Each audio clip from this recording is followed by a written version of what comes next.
Morning guys! Ayun guys, naginit tayo ngayon guys na ginataan na lang ka guys. Yan.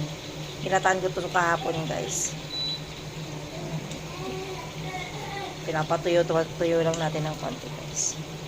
Siyempre guys, nagprito na rin ako ng panterno nating baboy or pork guys. Yan, tinakpan ko siya guys para hindi magkalat yung mantika. Natalsik ko guys. Minarinate ko na to guys. Toyo, kalamansi at ano guys. Magic sarap.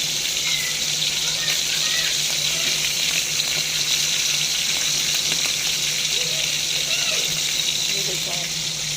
Ayan siya guys. Malapit na siyang maluto. Tapos magsasahag na lang ako guys. Mami ng kanin. Tinatakpan ko siya guys para wala siyang talsik-talsik na na mantika. Ito naman yung ating langka. Ayan siya guys. Natuyo na siya guys. Ayan. Hey guys, good morning.